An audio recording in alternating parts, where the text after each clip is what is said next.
All right, welcome back to this week's episode of the State of Recruiting, your weekly Horns 24/7 recruiting podcast. I'm Mike Roach, and I'm joined as always by Nick Harris, and we are back on video after a week off to fix our technology.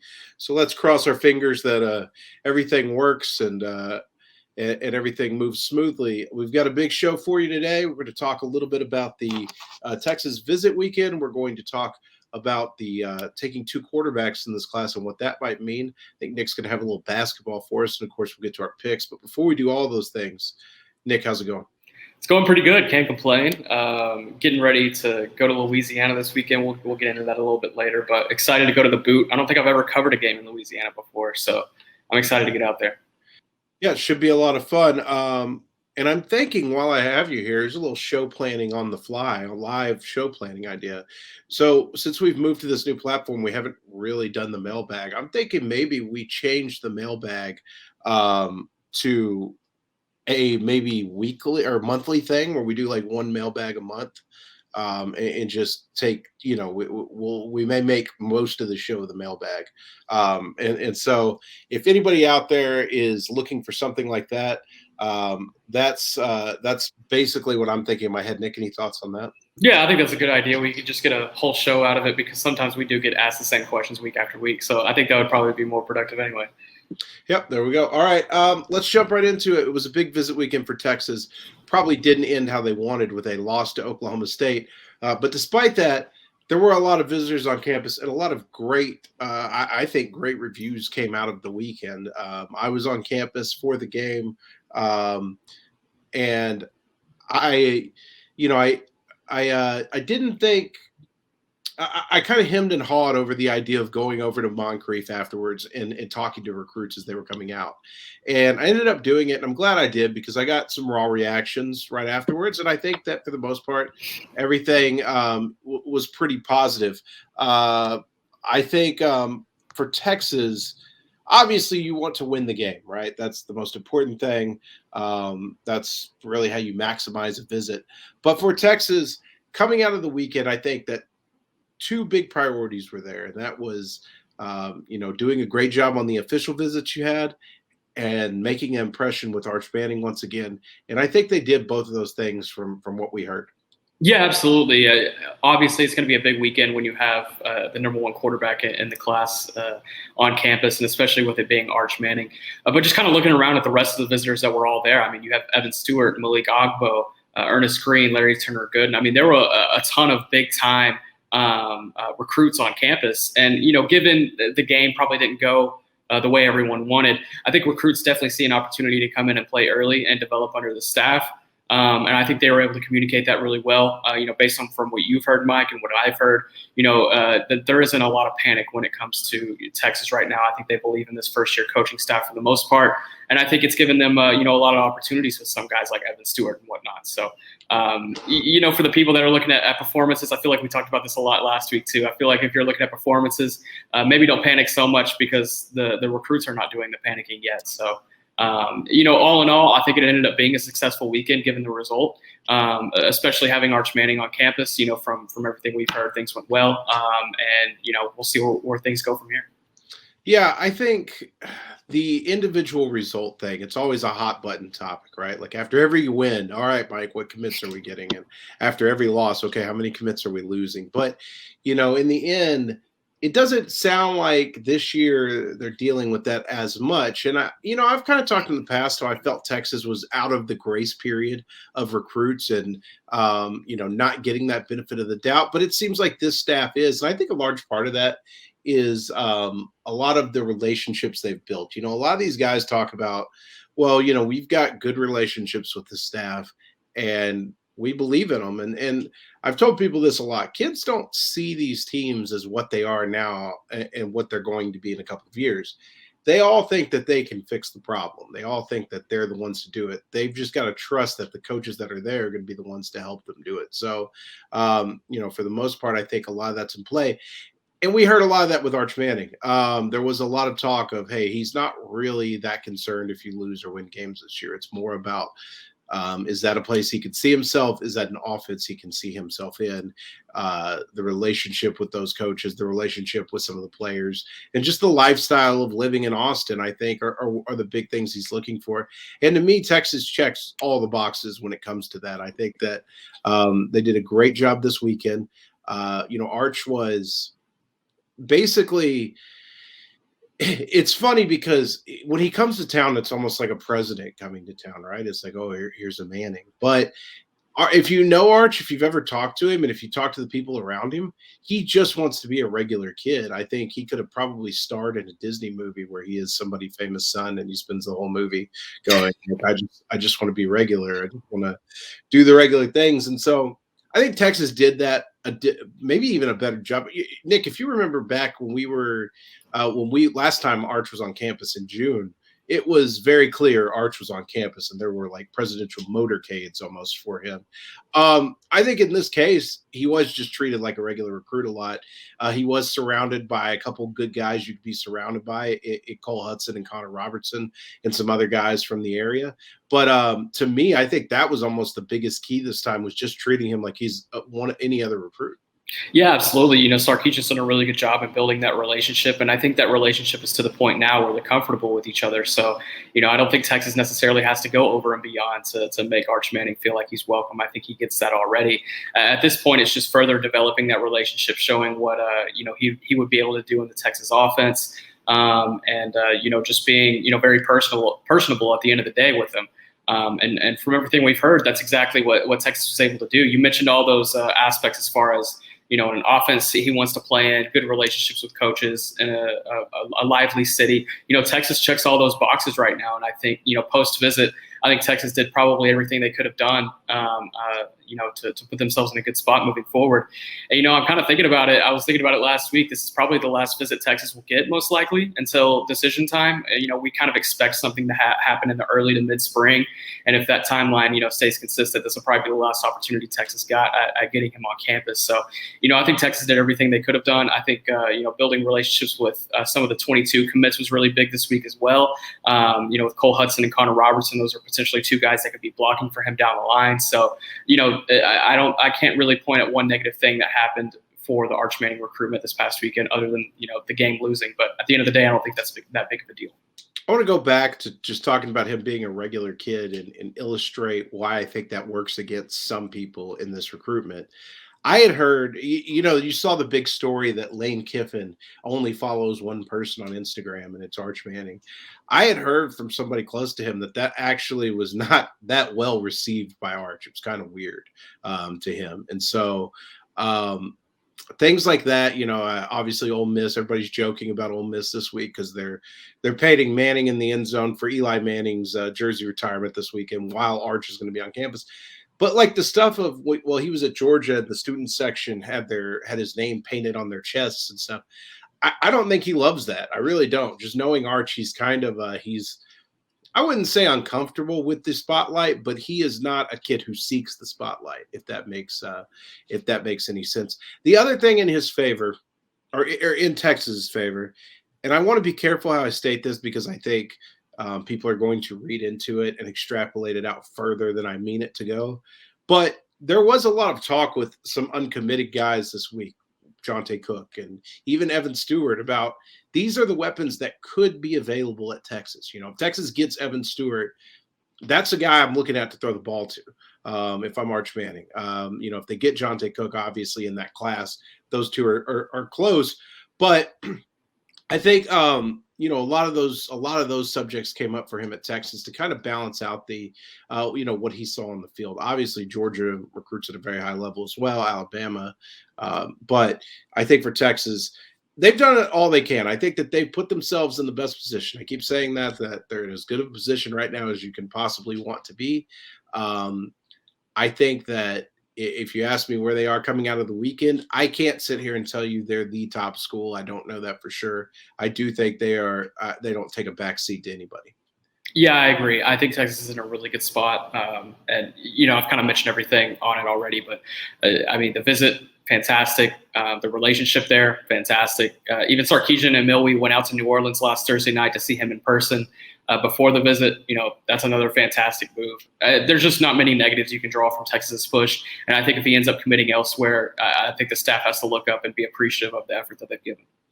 Quickly, we recapped all those visits and everything going on with that weekend in the Stampede. I think we did a pretty thorough job of that. But I think if you're looking for headlines coming out of the official visit weekend, really good job with the two offensive line guys on campus, Ernest Green and Malik Agbo. I think that they've put themselves solidly in the mix for both of those. If you look at where things are with the Louisiana guys, I think they made good impressions on Quincy Wiggins and Jacoby Matthews, but I still think there's going to be work to be done there. And getting those guys on campus and doing your best is great, but you're going to have to outlast some other teams that are going to get other, later trips. And then who am I missing? I'm missing one more official visitor. Larry Turner Gooden. Larry Turner Gooden. Everything sounds like it went according to plan there. That's another one that we'll just have to see how time plays out. In a story we talked about a couple of weeks ago, and I first reported in the Stampede about a month ago, Texas is looking to take a second quarterback in this class. At the time I reported that Draper, Utah Corner Canyon quarterback Devin Brown would likely be the guy they target at the high school level, and Texas offered him earlier this week. Steve Sarkisian and AJ Milwee will both be out in Utah this week on the off week to go see some guys, and I think that Brown is obviously the primary target. I wrote a lot in Mike at Night this week about the perils of recruiting two quarterbacks, and it's tough. It's a tightrope, and I've seen it. I've covered a lot, actually, in my career.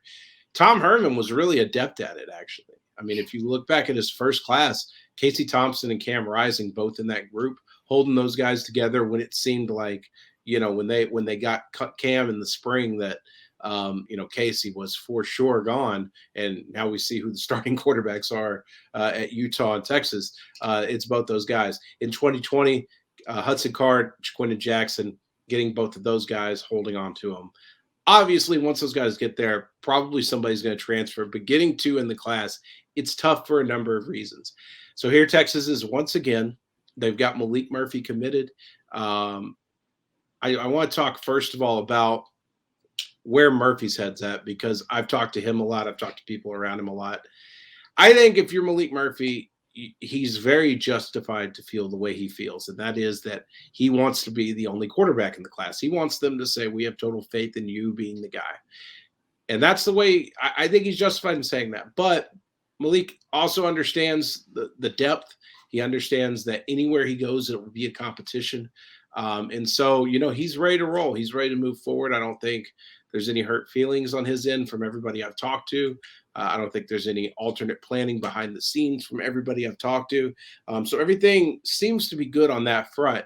On the Devin Brown front, I think that if you look at the comments he gave to Blair and Angulo when Blair interviewed him this week, you have to be very encouraged by the fact that he referenced the Alabama quarterback room under Sark and the quality of competition they had there, not being afraid to compete against the best for your starting spot. So all in all, it's going to be a tightrope, but Nick, I'm curious your thoughts on the situation.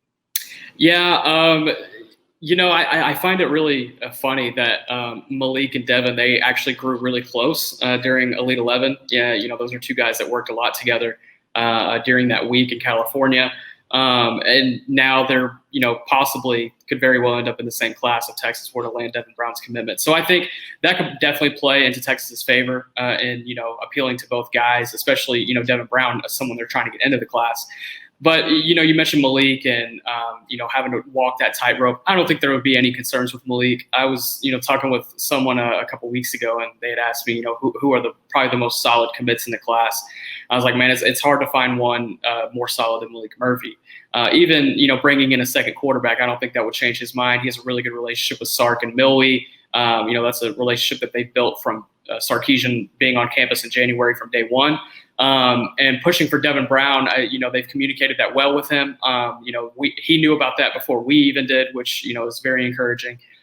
So, the communication is there. I think that's all you can ask for when it comes to, recruiting 2 quarterbacks. But looking at Devin Brown, this is a really, really fun talent.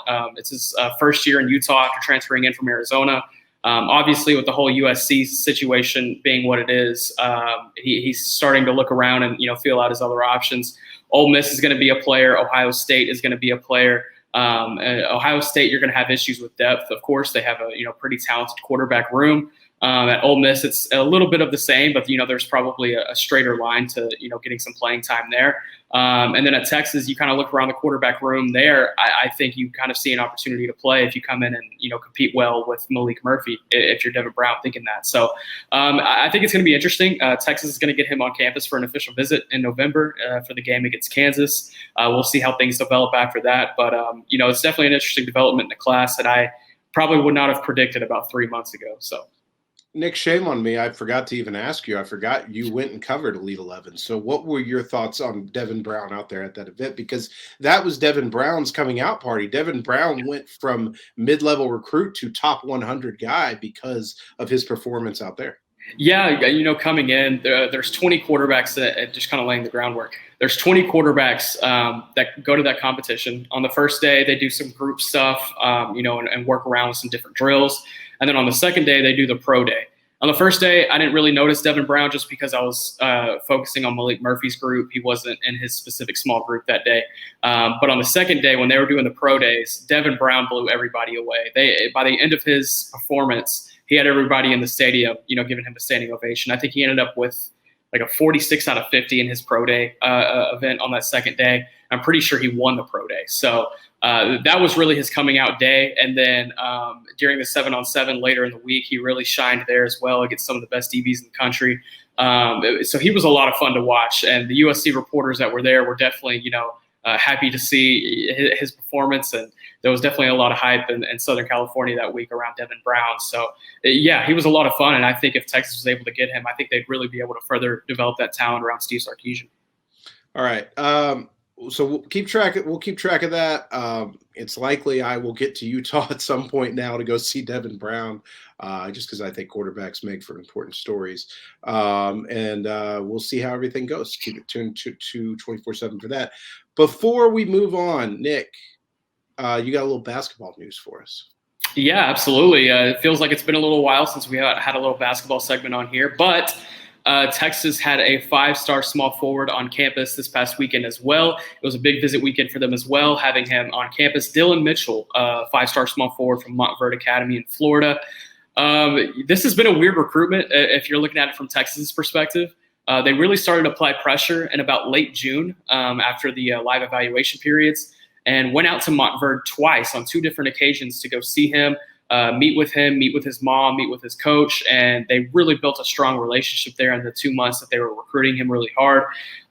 So much so that they were able to land in Dylan's top 3 and get an official visit out of the ordeal. He took an official visit to Florida State back in early July, and an unofficial visit to Tennessee in late June. Those were the other 2 schools in his top 3, and both of them were kind of fighting neck and neck before Texas came into the picture. And then Texas was able to enter that race and kind of, position themselves among those contenders. And after the official visit this weekend, everything that we're hearing is that Texas has jumped into the pole position for Dylan Mitchell. I entered a crystal ball today as we are recording for Dylan Mitchell. You can go back and kind of read my reasoning for that. But, a decision is expected here pretty soon. I would expect it to be by the end of the month. So Texas might be getting another 5-star commit here pretty soon to join Arterio Morris. I did see that kid. They brought him out on the sideline, and I knew right away he wasn't a football commit because he's very large. It's weird when you see forwards in basketball because you're standing on a field literally with monsters. Like Anthony Jones is out there, Quincy Wiggins is out there. Those guys are monsters, and then this guy comes out and he's towering over all of them. So, he a formidable looking guy, and it is Big 12 Media Day as we're recording this. So I've seen Chris Beard has everything and has spoken today. So.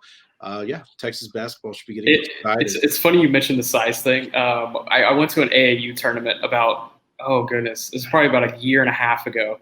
and Harold Perkins was playing with one of the 16U Houston teams.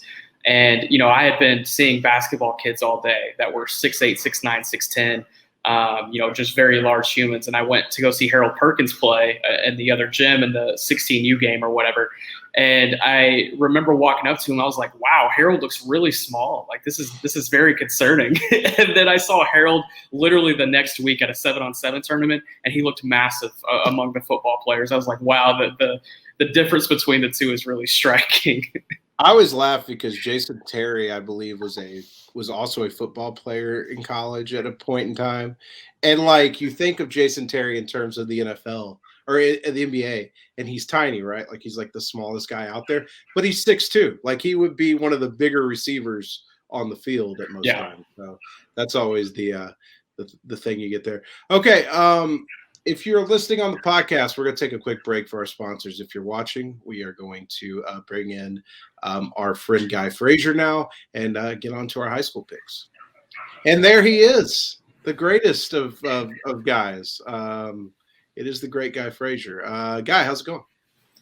Well, I was just listening backstage there, and it's funny Nick brings up that Harold Perkins story because when you brought up size, I immediately thought of that because Nick and I were together that day, actually. That's right. And I made that comment, which Nick had to kind of adjust my eyes and be like, well, remember, you're in a basketball gym right now, so 6'3" looks small compared to these guys. So anyway, yeah, I thought about that story. I think that was like the last Gasso tournament of the 2020 summer, I believe. That was a good day. Yeah, something like that. That. Next year, I'm going to make it out. I swear. We'll see. I don't know. It depends because now Anthony Black is no longer there. So who's going to draw my attention to get out to a tournament? That's very true. I might come just on one of those weekends. I got nothing going on. Mike, the big basketball guy. Hashtag sick league. I might come and sit in the stands and stare at my phone. So, all right. Guy is back, of course, to do our high school picks. Nick, I believe there has been some movement in the standings. There definitely has. I had a bad week last week in the picks. I went 3-3, and the other two gentlemen here went 5-1. So that puts Mike into the lead at 30-7. I am at 29-9, and Guy is at 17-6 moving forward. Who did you miss on last week? I missed on Windthorst. Yeah. I missed on CE King, and then I missed on Wichita Falls Rider. Oh, you picked Rider. That's right. Sure. I walked away last week thinking, man, we all kind of picked the same team, so there's probably not going to be that much separation. But I guess we didn't. Yeah. Unfortunately, we did not. And I'm sure Guy wants to gloat on how he told us all that Munster would beat Windthorst. It was a great football game. I don't know if anybody was wrong there. I mean, that was two of your top three teams and 2A D2. And, I mean, I think it was a low-scoring game, actually, which kind of shocked me a little bit. Although I think Nick got that right. I think Nick predicted that it would be a low-scoring affair despite two teams that have been kind of explosive offensively this year. So while he didn't get the correct team, he had the correct outcome, I guess. So moral victories all around. All right. What do we have on the slate for this week? And remember to tell us which our double down game is. Yeah, so our double down game will be a DFW game. Actually, it'll be our third game that we get to. But yeah, it's a pretty good slate this week. Around the state, it's not as good as it has been the last 2 weeks, I'd say. But with that being said, it's still pretty strong slate. We have good 5 games here to go through. So. Starting things off, 7 p.m. Thursday night at Rhodes Stadium in Katy, Texas. The number 10 Fort Bend Hightower Hurricanes are 6-1. Will travel over to face off with their district mate, the number 9 Katy Paytow Panthers, who are 7-0. Paytow enters this game as a 9-point favorite, according to Dave Campbell's computer. Quick little note: this is a ginormous game in 10-5A D1. This week, probably your district championship. I guess something could still play out. But considering everything, this was thought to be the year kind of Manville would run this district. And while they're still in the heat of things and they'll be a playoff team, so far Hightower and Paytow have kind of distanced themselves as the 1-2 punch. Another interesting thing is Paytow in the last 4 weeks has outscored opponents 272-0. Not the best competition when you're playing the Houston Milbies of the world and some of the other HISD schools, but that's still pretty impressive. And then Hightower, who's been a little bit down the last couple of years or more middling, is on a little bit of a redemption tour this season. So this should be a pretty fun one Thursday night down in the Houston area. Mike, I'll let you go first, and then we'll do our typical order. Yeah, I remember a few years ago seeing Paytow's name and was like, what the heck is that? It just kind of popped up one day. I think I saw a recruit or something there, and I'm like, what is this school? So it is good to see them kind of like, oh, Paytow's good now. And man, Fort Bend Hightower, I know they've got a lot of talent because Coach Sam, who's at Bowie now, just came from there to kind of infuse some program into that talent. Some talent into that program while he was there. Not knowing a ton about either team and just kind of scoreboard watching their programs, I'm inclined just to kind of roll with the team that's looked more impressive here on the scoreboard, and that to me is Paytow. So I'll go with them. I'm disappointed in both of y'all, but specifically Guy, because I feel like he should know this. It's actually Katie Pato. I said Payto. You said Paytow. Well, okay, Nick. Look, we're all not from, Nick, we don't all Harris County like adore Houston the way you do. Time out. The amount of names that Nick has pronounced wrong in his life, and I just let it slide every time regularly. And a couple weeks ago on this very show, he said Burnett. It's Burnett. And I just let it slide. I said, you know what? I'm not going to correct them, but now I'm going to correct them. Yeah, the audacity, the lion, the witch, and the audacity of Nick. Young Nick. Absolutely. Well, I'm taking Pato. Fort Bend Hightower, they do have Caleb Douglas, the USC wide receiver commit. They've been doing some good things on offense, but Pato hasn't allowed a point in 4 weeks, which is really impressive. They have a really good, a solid group of underclassmen. The only thing I worry about as far as their longevity as the season goes on is those underclassmen. They don't have a ton of experience under their belts, but it is a really solid group. 2023 athlete CJ Johnson is somebody I'm really high on. The brother of LJ Johnson, the 2021 Texas A&M running back commit. He's doing some good stuff on both sides of the ball for Pato. So I'm going to take them in this first game. Yeah, so it's interesting. I think that's the kid we were discussing on Twitter the other night, Nick. Is that correct? Yeah, correct. Yeah, I didn't know he was related to LJ, so that's interesting. Yeah, I'm going to roll with Pato here too. Hightower always has a lot of really good explosive athletes in the skill spots, and I think they're much more on the right trend this season than kind of the middling pack that they were in the last couple of years. I think the curious thing, big picture for Pato going forward, is they're now just getting to the meat of their schedule. They've kind of gone through the soft part of district. Now they've got Hightower, Manville, and Angleton all in the next 3 weeks to close out, regular season play. So I guess we'll see kind of what they're made of.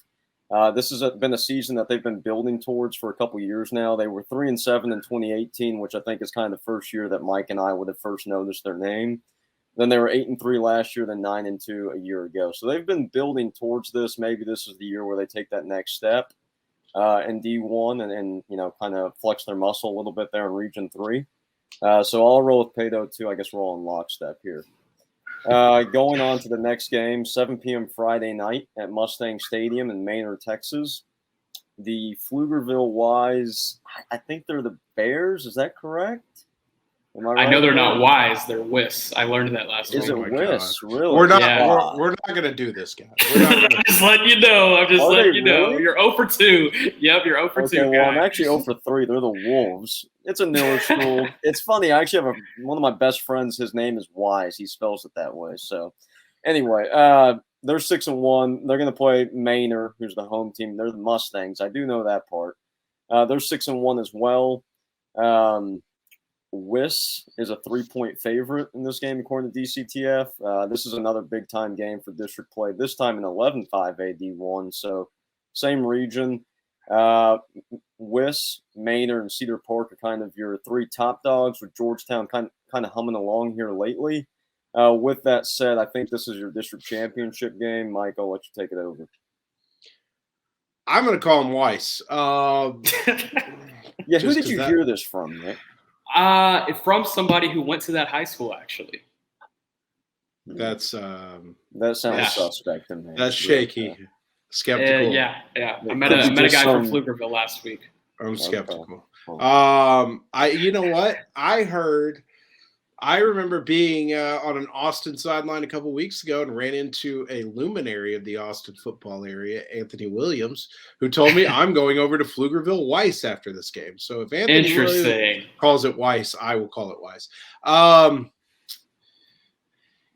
This is an interesting one because like a year or 2 years ago, I was kind of watching some kids at Weiss and they just I thought, man, like those are some talented kids, but that's not a very good football team. And all of a sudden they've become a pretty good football team. That said, I have a little more familiarity with Manor. I know their head coach a little better. I know their program a little better. Nick and I once witnessed the worst football game of all time on the sidelines at a Manor Leander Rouse game. Correct. On a Thursday night. That's when we first met officially, and the beginnings of this relationship started to bloom.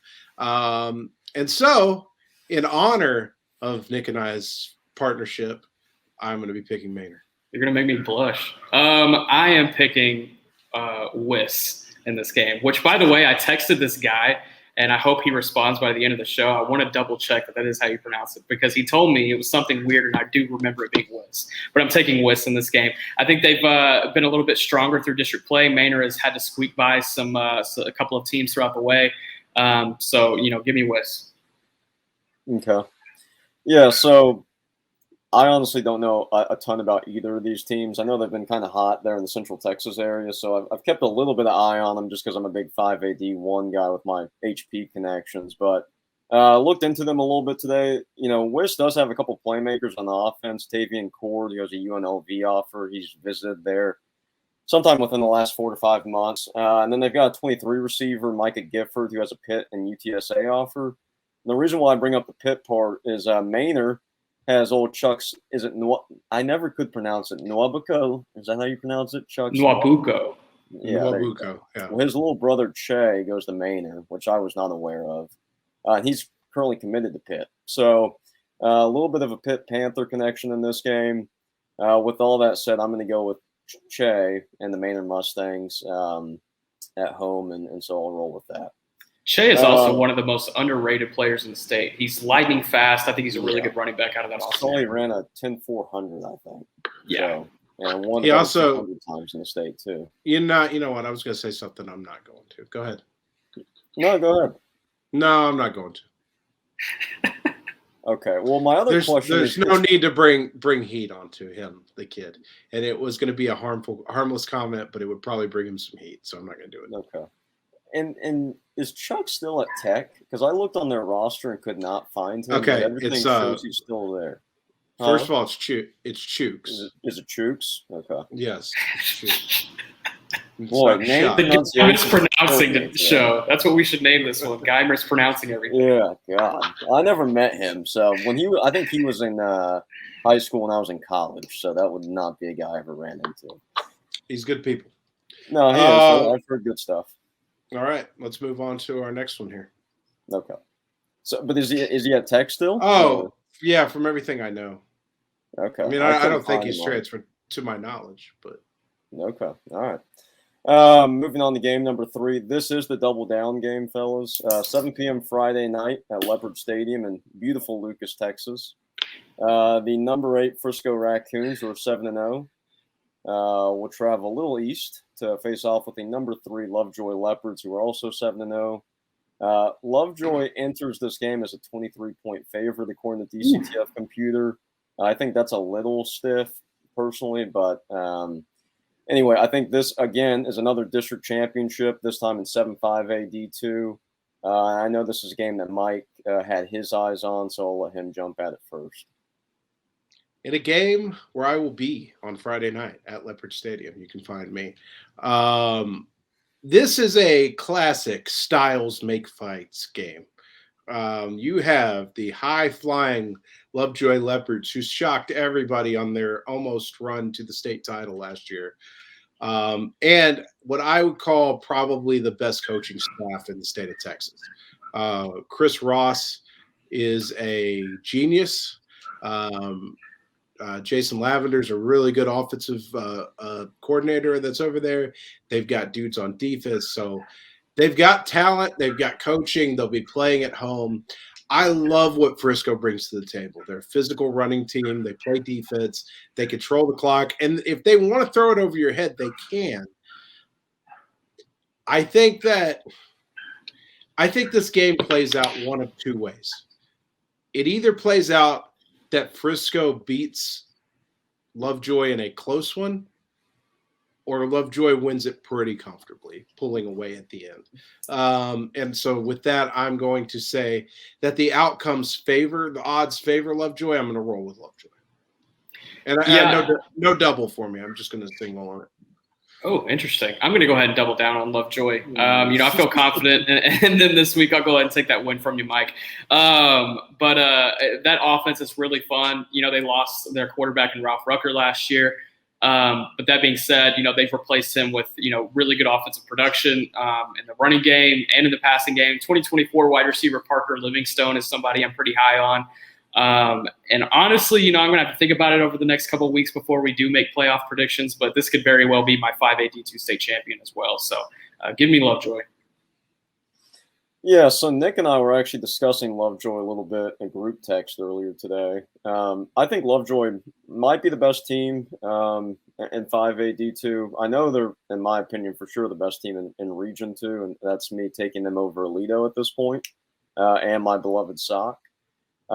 It's funny, they lost Ralph Rucker, but they actually replaced him with another 24 talent, just like Parker Livingstone, with Alexander Franklin, who's thrown for close to 2,000 yards at this point this season through the first 8 weeks. He's totaled 33 touchdowns, and he's averaging 5 touchdowns through the air a game. So not a bad start for a sophomore. And then another name that I've had on my radar for a couple of years, I think through our mutual friend O, is Kyle Parker at receiver, and he's part of a two-headed monster for them on offense. So, I think if Frisco is able to kind of muddy up this game and pound the rock on the ground and be successful with that, you could potentially cut this game in half and keep it close. Although I could see Lovejoy kind of running away with this like they have all season. So I'm gonna roll with the Leopards here as well, just like Nick. Okay, so moving on to our last big school game, 7 p.m. Saturday night at Cy-Fair FCU Stadium in Cypress, Texas. The Cypress Ranch Mustangs, who are 5-1, will play the Houston Langham Creek Lobos, who are 3-4. Ranch enters this game as a 13-point favorite. Really, the reason why I picked this game is Saturday's a little light this week. But I also know Nick covered these two teams last week, so I thought, give him a good chance to kind of recap some of that and tee it off. So I'll let Mike pick first, and then Nick, you can kind of discuss what you saw. Here we go. Just stacking them in favor of teams Nick has seen recently.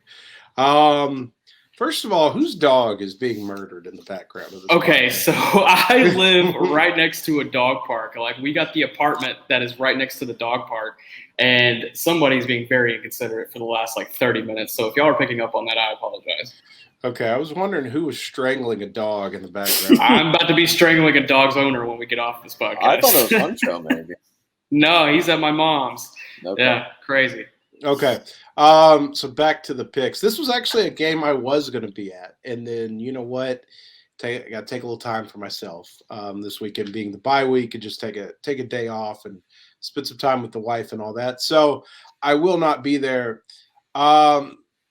Nick probably has a lot more expertise. There are some names in this game. When you look at what Langham Creek has with Jaquez Petaway and the quarterback Tanner Murray, and then when you look at what Cypress Ranch has with Ashton Porter. There's a lot of Ashtons in my brain, and so when I cycle to the word Ashton, the name that follows might be anything. I think that looking at what they've done against competition early in the year, Langham Creek may have the talent, but I think Cypress Ranch has probably the better team, just on paper. So I'll go with Ranch. Are they the Mustangs, right? Yes. Correct. Yep. Yeah, these are two teams I saw last week. Ashton Porter has been nursing an injury recently. He's only been coming in for field goals and extra points for blocking situations, but all indications point to him being able to play this Saturday. And I think if he played or if he didn't, I think Cypress Ranch probably wins this game big. Langham Creek, they have a couple of offensive weapons around Petaway. They have another wide receiver, Alejandro Vasquez, and Tanner Murray can get it done. But I think Cy Ranch is a little bit too much for them. I think Cy Ranch and Cy Park will end up being the district championship next week. That'll probably be another game we end up having in our pick'em. But I think that'll make it like 4 weeks in a row we've got a Cypress ISD game in our pick'em. It's a really talent-rich area part of the state right now. But I'm taking the Mustangs. Look at Nick shamelessly plug that. We're celebrating you, Nick. You're apparently from Houston. So. Big CFISD guy right here. Well, I think this is actually the game that Nick was trying to get us to be sold on before the season to go with him, I think, on Saturday night. Is that correct? Yeah. We were all three going to go. That was always the plan. And now instead Colin is going to go. Now are any of us going to go? Yeah, exactly. Yeah, I mean, I don't know. I think enough's been said about this game. I'm going to roll with Cy Ranch. I don't think this Ranch team is as good as maybe some of their past high watermark teams have been.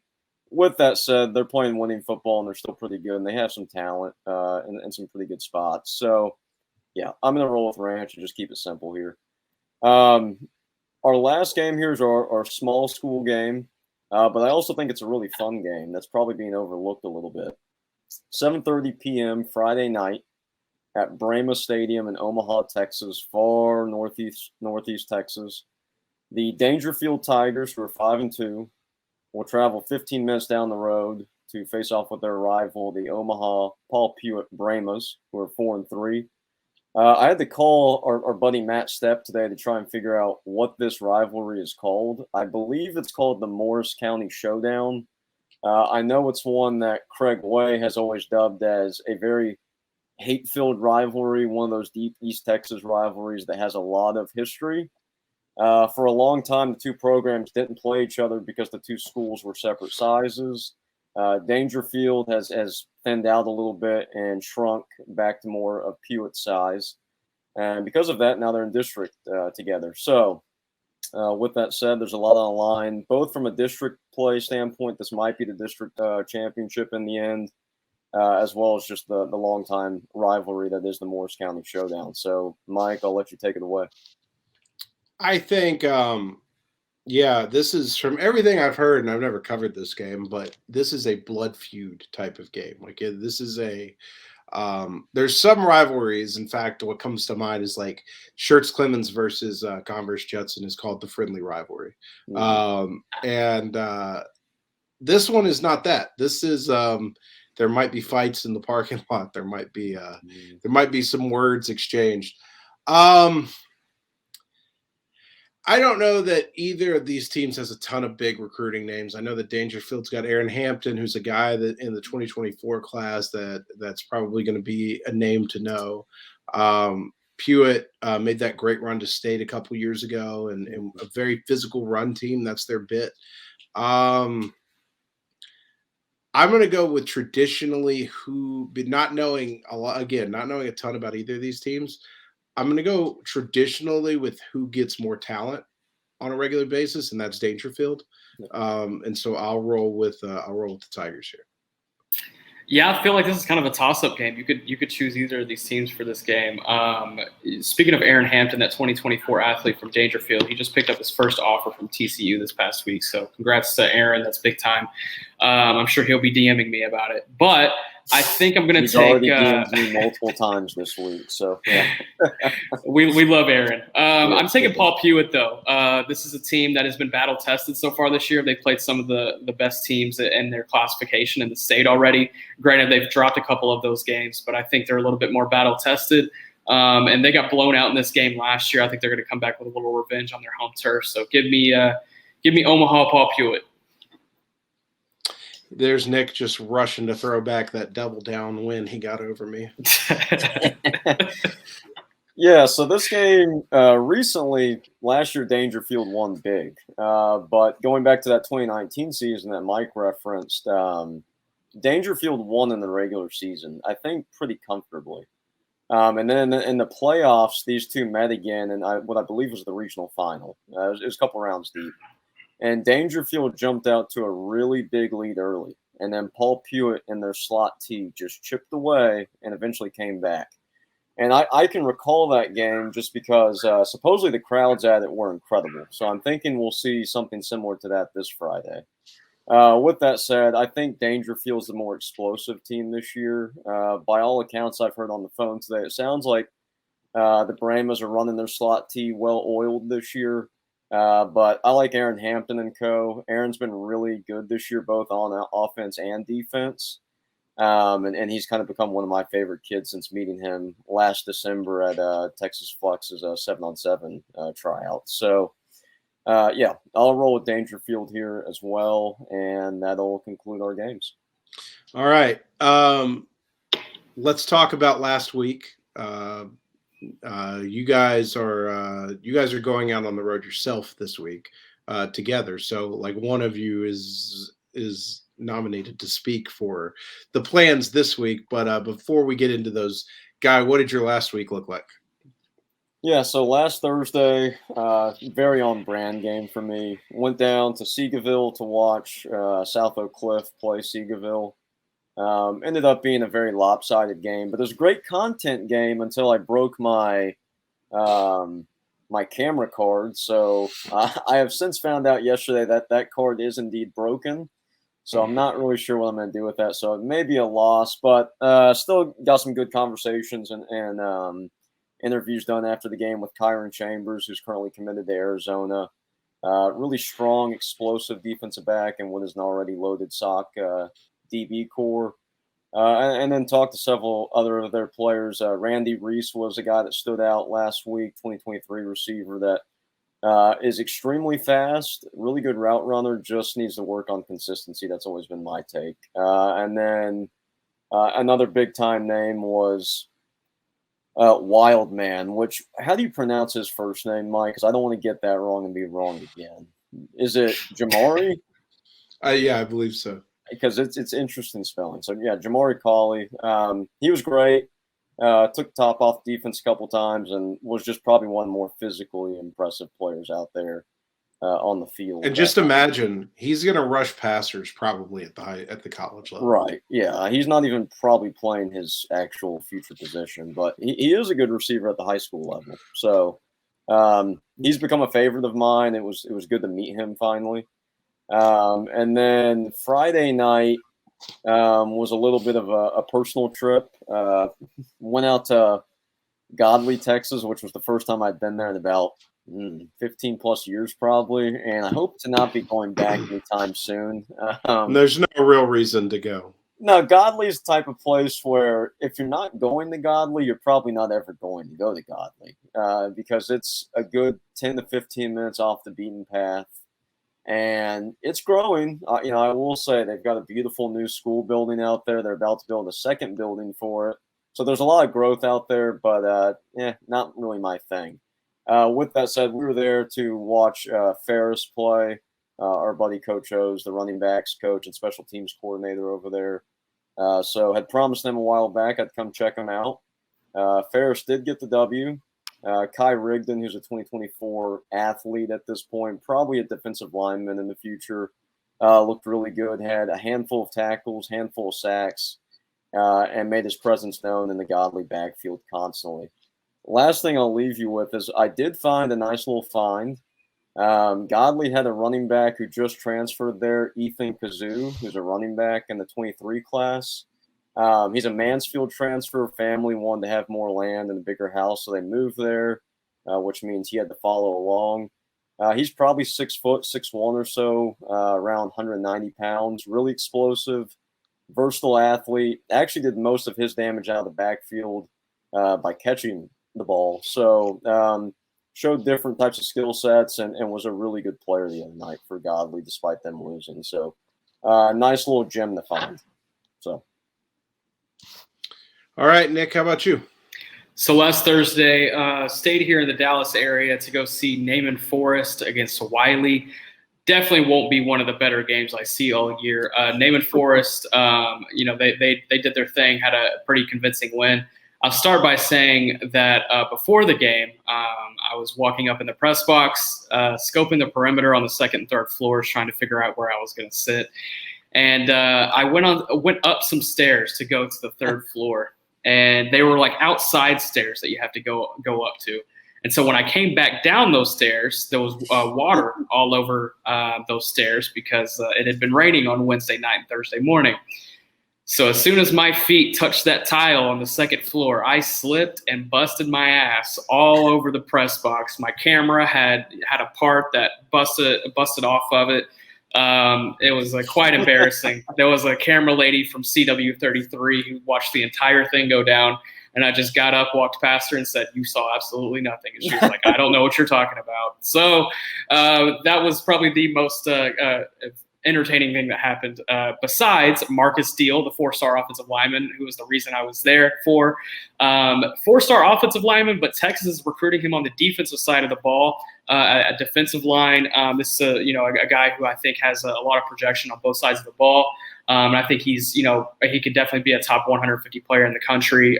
Really talented, really good size. I'm very curious to see how his recruitment shakes out with projection on both sides of the ball. And then on Friday, I made the trip down to Houston to go see Harold Perkins in Cy Park against Bridgeland on Friday night. Bridgeland, their star quarterback Connor Wigman committed to Texas A&M.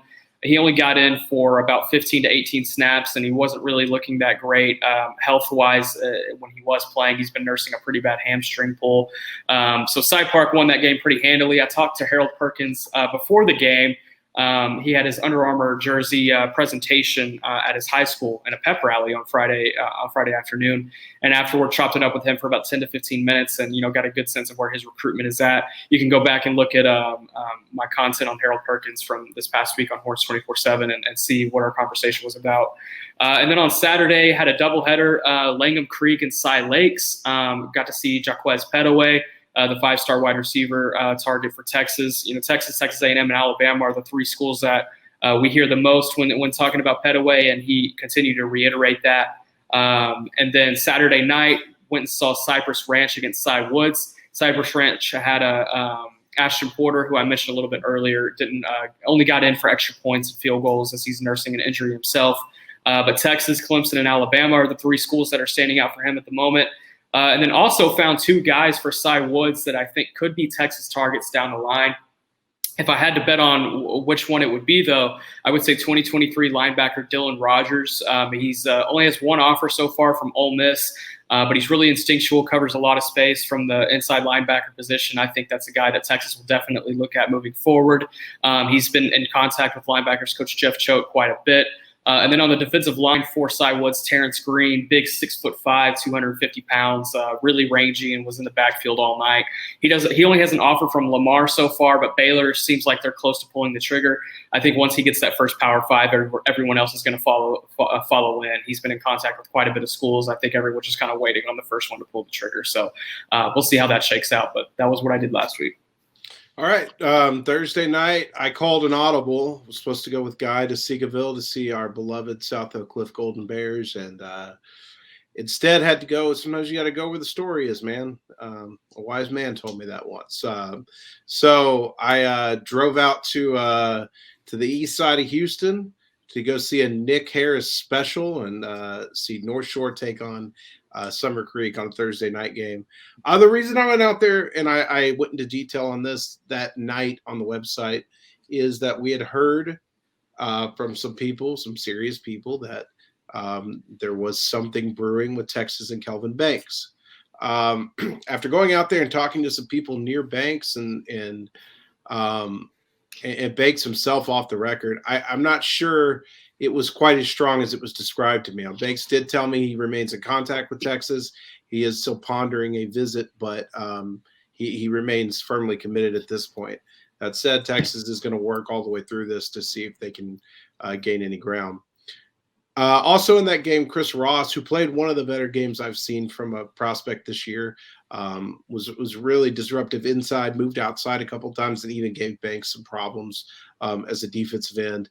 I thought he had a really strong performance. I really like that kid. I mean, I think he probably gets forgotten a lot in this class, but with the group of D-line talent they have, but I really like that kid. He's probably not as high upside as a lot of people think or a lot of people want. But I love the floor. I think he's going to be a solid defensive line player for this team. And then Denver Harris, of course, who spoke to him for a little bit. Texas still, in that top 2 group with him, along with Alabama. I think that this one goes down to the wire. I think Texas is the comfort pick. If he chooses to stay comfortable and stay close to home, it's probably Texas. I think he will watch and see how this LSU situation plays out, but other than that, it's Texas or Bama, and I think that Texas is the comfort pick. And then on Friday, I stayed local, went to my first game this year at Choctaw Park, which used to be Globe Life, which I got some things to say about the new experience at the Globe. First of all, they make you park down the block to go to that thing. Well, is it the parking lot right there by the end of the opposite tunnel? Because we had the park there last year for the playoffs. Yes. I thought that comment of yours was interesting last week. Well, okay. So actually, now that I'm remembering, let me explain why I made the comment at the time and then why it wasn't as big of a deal. I thought that the media pickup was still where it used to be, which was down on like the home plate side of the ballpark. Mm-hmm. And so I parked there and I'm like, I got to walk all the way down there from here. And so I learned it was not there. I still don't know where it is because I didn't get a media badge. The lady at the gate was like, just go in. I don't care. And so it's right there on that corner of what would be, Six Flags and – It's road to Six Flags and Ballpark, I think. And Ballpark, yeah. So it's actually – they moved everybody, but they actually adjusted it to help us out more, I think. So well, yeah. So now that I think about that, you are correct. But when I thought I had to walk all the way down to the home plate gate, that's when I sent the text to you guys. And I was like, this is insane. So again, don't know where it is because the lady waved me in and then the guy on the field was like, I need to see your badge. And I'm like, I didn't get one. The lady just said go in.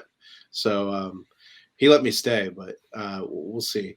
In that game, it was Arlington Martin versus Arlington Bowie. Obviously for Martin, JV Taviano was the guy to see, and he was incredible, both offensively and defensively as Martin steamrolled Bowie. For Bowie, Devon Campbell had a really strong game, played well against RJ Cooper, who's committed to Stanford. I thought really kind of dominated RJ in that game. Coming out of it, I think the main takeaways I got from both those guys were for Devon, it's Oklahoma and Alabama are probably making this more uncomfortable for Texas than they'd like. This recruitment right now at this point reminds me of the Alfred Collins recruitment quite a bit. We'll see if it ends that way. That'd be great for Texas if it did. And then with Javian Taviano, sounds like he is very close to narrowing things down. Sounds like a top 5 could be coming. And if it does, I expect Texas to be in it. So it was a pretty good week. All right. Which one of you wants to speak about your trip this week? Yeah, so I'll let Nick speak since it's on his official basis. I'll just comment where I see fit. I think it's going to be a lot of fun, though. Yeah, for sure. Me and Guy, we're going to take off early in the morning. I have a Spanish test at 9:30, and then directly after, we're heading to HP to meet up with Guy. And then we are heading down to Louisiana. Tomorrow night on Thursday, we're going to see Ponchatoula play against Fountain Blue. Which I thought it was Fontaine Blue, but I was rudely corrected by the Ponchatoula head coach. I say rudely. It was not rude at all. He was just like, I'm just letting you know it's Fountain Blue. I was like, okay, good to know. But we're going to go see a 5-star safety, Jacoby Matthews, who just took an official visit to Texas this past weekend. Really excited to see him. And it's actually going to be at neither of their high schools. It's going to be at Lakeshore High School. It's 20 minutes outside of both of it's just some Louisiana It's stuff. in Mandeville, which is, just there by the Mississippi River banks. It's all, north of New Orleans a little bit, but yeah, long story short, we're going to have to hustle tomorrow afternoon on about, 7.5-hour drive to get there. So I was gonna say, what is that drive? And 9:30.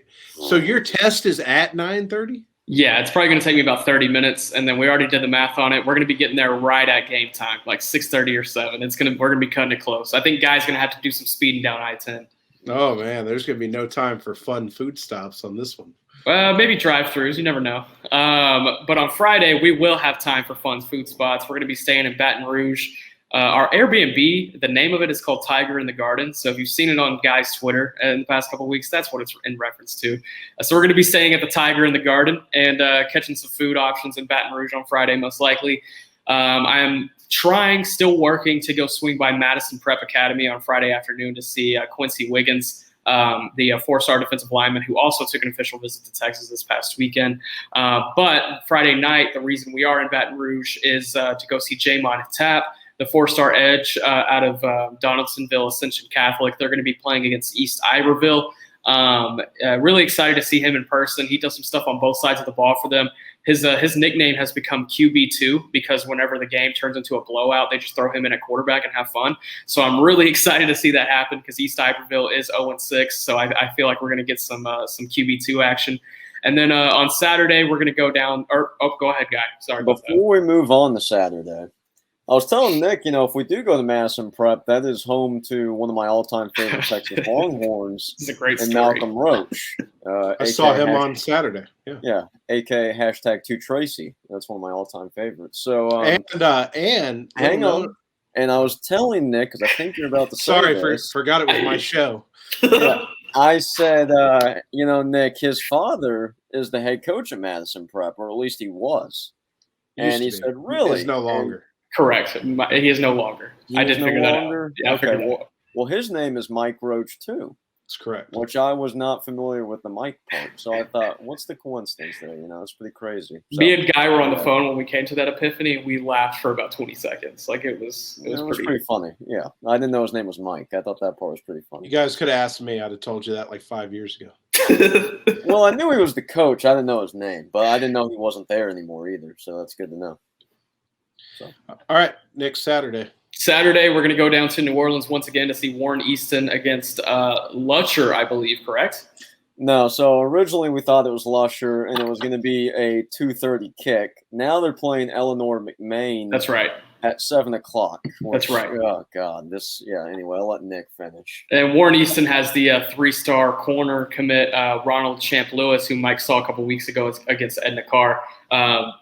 Whenever Mike was on vacation is when the whole Champ Lewis things went down. So, I really like Champ. He was very, appreciative of the coverage that week, and I was appreciative of him. So, going to go finally meet him in person and have that bonding experience, So. And I didn't get to talk to him when I went out there because they lost in horrific, heartbreaking fashion just hours after Texas lost in horrific, heartbreaking fashion to Oklahoma.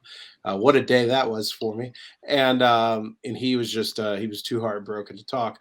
Not only does Warren Easton have Champ Lewis, who is definitely worth watching. Wallace Foster, their 2024 quarterback, is about as good as anybody I've seen this year. And then I'll be really interested in y'all's opinion on little number 2 for Warren Easton. He's a wide receiver. He's about 5'7", 5'8". It's Leon. I think it's pronounced Eloy, Elloie. He is a 10-400 kid, a 2102 200-meter kid. Another pronunciation. Yeah. He can fly. So I'm going to have to hook you guys up with my guy Marlon over there at Recruit the Boot. He's a Baton Rouge guy, so maybe he can hook up with y'all too. For sure. And the reason why I cringe is as soon as that game goes final, we're going to drive all the way back to Dallas. So okay, that was going to be my next question. Was what was the plan back? Yeah, so that's why I cringed that so basically they play Lusher next week. So we just looked at the wrong date, which okay. So then that game's going to end at 10. We'll talk to Wallace and Champ and all that. We'll get out of there about 10:30, and then we're going to do the midnight haul all the way back to Dallas and get back at, I guess, like 6 a.m. It's going to suck. Yeah. It's going to be a beautiful Sunday. But at least Texas and the Cowboys are off this week, so I'm not watching any football. I'm just sleeping. Who's driving back? I'm always down. Yeah, I mean, I think there's a good, usually it's just been solo me, but I think we may take shifts this time. That's going to be Good deal. a crazy drive. That's a lot of darkness and woods for a lot of hours. Well, God bless you, boys. All right, I am Thursday night, which is tomorrow. I am headed out to. Why am I blanking on this? San Marcos. That's right, Del Valle at San Marcos. I was like, I know I've got credentials. Where are they? I'm not going to San Marcos. I'm going to Del Valle with our good friend Matt Stepp in a game that I talked him into preseason. And even though I had some thoughts pulling out of it this week, I thought, well, I talked Stepp into this, so I can't do that. We're going to go see what Del Valle has again. I last time I saw him, it was against Westlake, so not a great evaluation opportunity, but do love Braylon James. They're very talented 2023 wide receiver. San Marcos has some kids too, as Guy can attest, because he and I went and saw them during the summer. I think that both those teams will have some intriguing guys for sure. And then Friday night, as we already mentioned, Lovejoy and Frisco High. Of course, Frisco home to Cole Hudson. Lovejoy has a lot of guys I like. You mentioned Kyle Parker. You mentioned Parker Livingstone. They've got a 2024 linebacker, Peyton Pierce, who I think is going to be a big-time kid. They've got a couple of other under-the-radar types on their defense. Philip Jost, another linebacker I really like.